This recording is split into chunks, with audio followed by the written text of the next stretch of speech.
जय हो प्रणाम, राधे राधे राधे। आपका सब बहुत आपका आशीर्वाद, पूरी क्षेत्रीय जनता सब आपका YouTube चैनल के माध्यम से आपने इतना सुंदर भागवत का धार्मिक आयोजन पूरे क्षेत्र में प्रसारित किया। आपको बहुत बहुत नमन, बहुत बहुत वंदन।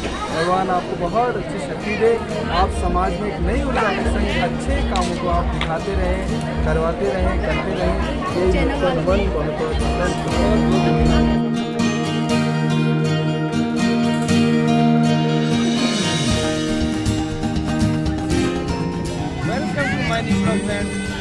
प्रेम से बोलो राधे राधे। जब ये मन भगवान की कथा में आकर के मलिनता नष्ट होती है, तब भक्त शुद्ध चैतन्य होकर के भगवान को पाता है। राधे राधे राधे राधे राधे तो भगवान राधे राधे राधे। भगवान ने उनका तारीफ किया। कलयुग को वहां देखें जहां जुआ है, वस्तुओं का क्रय और विक्रय है, भागवत के अनुसार वहां कलयुग का वास है। दूसरा स्थान दिया पानम, जहां मदिरा का पान है वहां भी कलयुग तेरा ही वास है। तीसरा स्थान दिया पर स्त्री का गमन, जहां पर है वहां भी कलयुग का ही वास है। और चौथा स्थान दिया हिंस का, जहां क्लेश है, लड़ाई है, झगड़ा है, वहां पर भी माताओं किसका वास है? कलयुग का वास है। जब कलयुग माना नहीं, कहा राजन इतने बड़े चक्रवर्ती सम्राट हो तो एक स्थान और तो पुनः याचमान आया, पुनः याचना करी, तो पांचवा स्थान भी दे दिया स्वर्ण में। किसमें दिया माता? स्वर्ण में। अब स्वर्ण में दिया तो स्वर्ण तो स्वयं भगवान साक्षात नारायण का ही विग्रह है, क्योंकि भगवान नारायण हिरण्य गर्भ हैं। सोने के अंडे से एक कल्प में भगवान का प्राकट्य हो गया, तो सोने में कैसे कलयुग का वास हो सकता है? तो श्री सुखदेव जी महाराज राजन परीक्षित को बता रहे, राजन जो स्वर्ण अधर्म का है, अनीति का धन है, ऐसे धन में, पद में, ऐसे स्वर्ण में किसका वास होता है माता? कलयुग का वास होता। प्रेम से बोलना पड़ेगा। और आपको कथा मालूम है, जरासंध का मुकुट धारण किया राजन परीक्षित ने और शिकार करने चले गए कौशिकी नदी के तट के पास, जहां शमीक ऋषि का आश्रम है। और शमीक ऋषि तो ध्यान में थे। राजन परीक्षित ये पुकार करते रह गए, क्योंकि जब अधर्म का मुकुट धारण किया तो बुद्धि में कौन बैठ गया? शीश में कलयुग बैठ गया।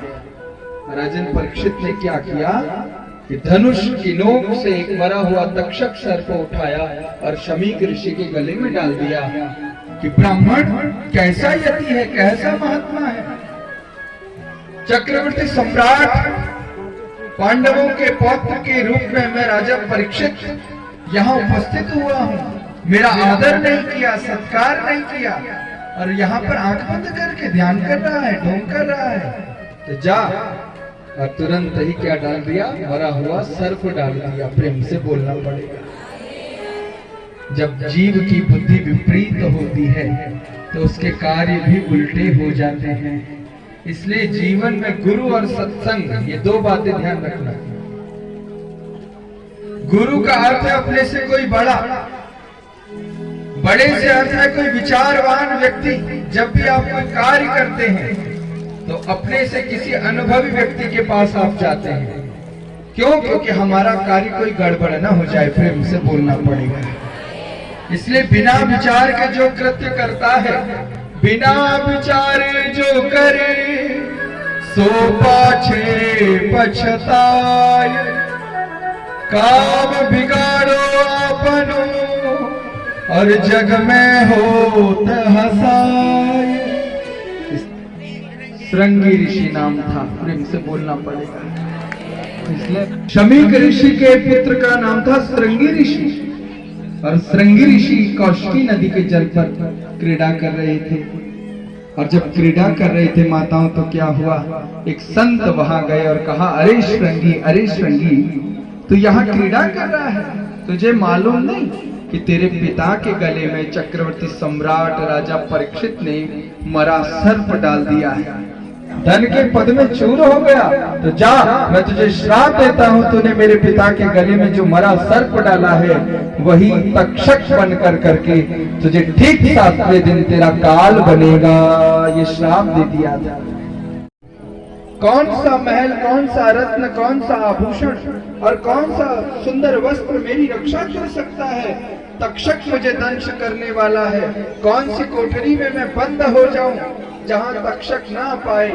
ऐसा विचार किया तो कुछ भी सूझ नहीं आ पाई और तुरंत ही सब कुछ त्याग दिया राजन परीक्षित ने और सन्यासी होकर के कहां चले गए?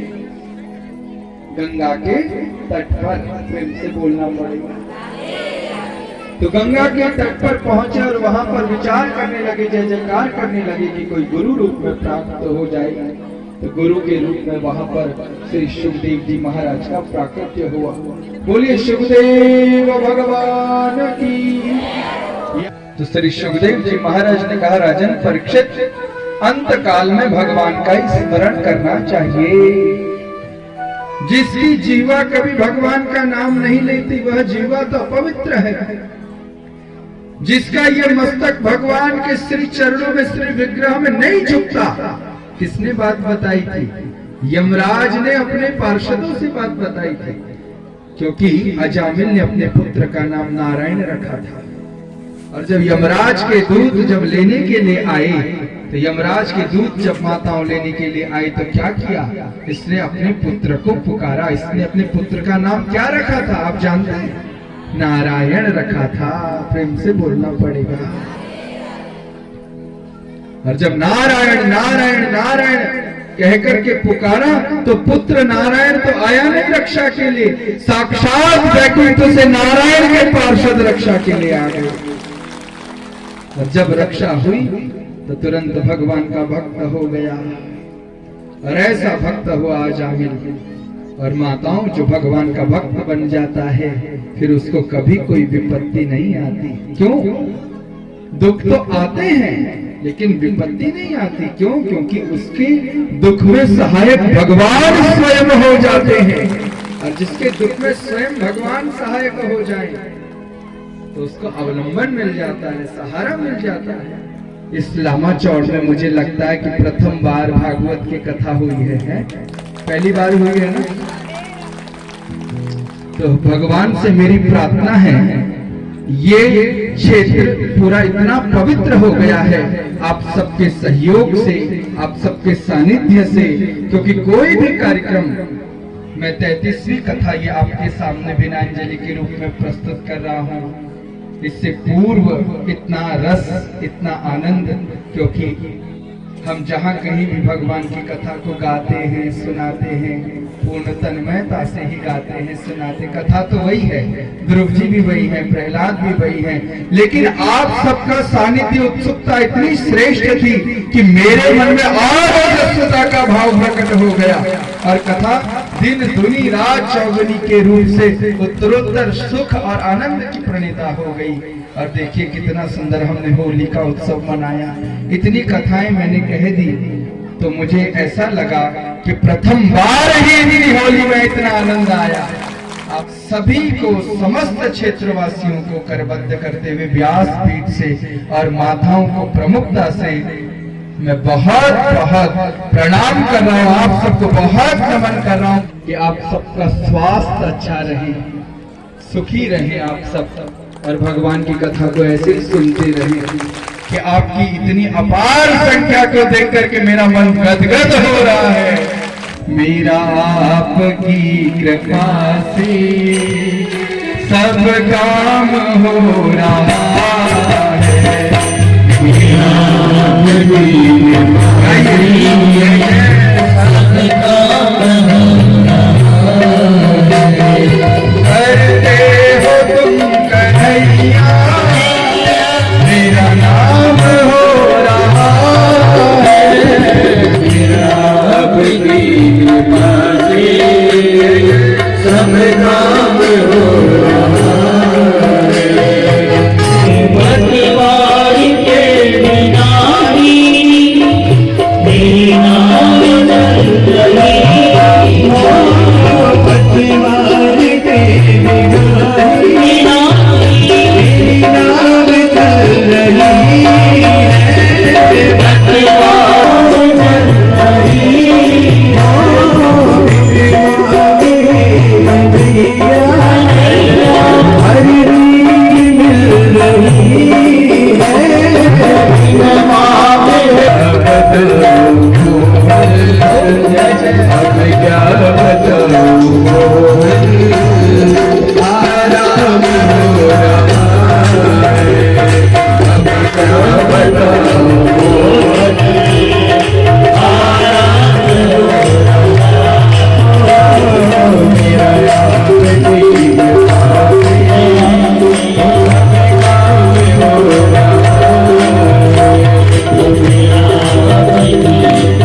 कृष्ण बन के आए, जब मैं बना सुदामा,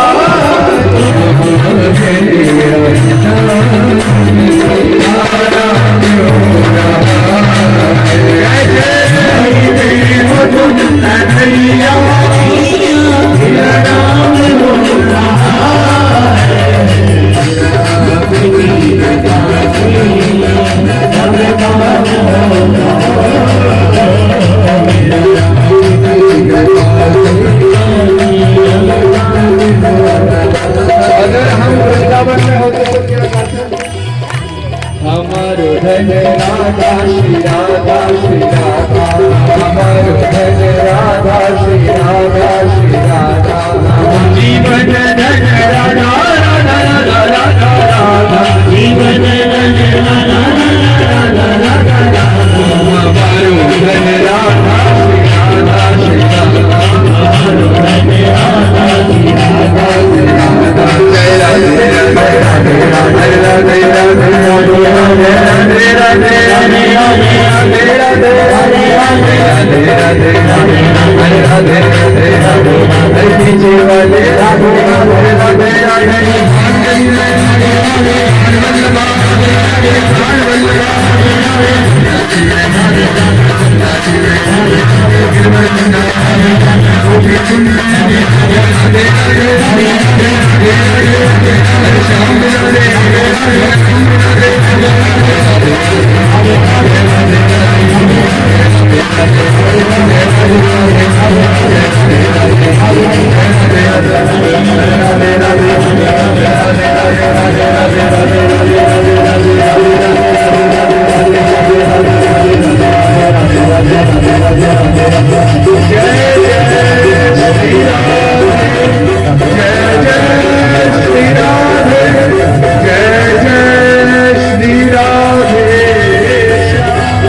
यज्ञ का दर्शन आप कर रहे हैं और यज्ञ के साथ ही भगवान की भव्य भंडारी का भी प्रसाद आप सब ग्रहण करके जाएं, क्योंकि ये दो बात माताओं सदा स्मरण और याद रखना, सत्संग का फल और महाप्रसाद का कण ये बहुत मूल्यवान होता है। इसलिए प्रसाद शब्द का अर्थ है जो मुख में जाते ही हृदय के अनेक विकार और विषादों को नष्ट कर देता है, वही होता है भगवान का प्रसाद। आप सबके ऊपर भगवान गोविंद की कृपा सदा बनी रहे और आप सब ये संकल्प लें कि प्रत्येक वर्ष लामाचौर की भूमि में भगवान की दिव्य कथा भागवत के रूप में होनी चाहिए। आप सबको इन्हीं बातों के संग सभी का धन्यवाद प्रेषित करते हुए जय जय श्री राधे, जय जय श्री राधे, जय जय श्री राधे श्याम। नमन बंदन प्रणव। धन्यवाद आदरणीय ब्यास जी, आपके मुखारबिंद से इस अमृत वर्षा को पाकर के हम धन्य हुए, हमारा जीवन धन्य हुआ। इस अमृतमय काल में पधारे आपसे कुछ तालु भक्तगण भी बहुत बहुत अभिनंदन और स्वागत। धन्यवाद आप सभी का भी, आपने इस कथा को सफल बनाया और 5 दिन के अंदर इस कथा को खड़ा कर दिया। यहाँ पे तन मन धन से ये कथा आप लोगों के एक सिक्के से, एक एक पैसे से, एक एक अन्य के कण से ये कथा पूरी हुई है, तो आप सभी का धन्यवाद है।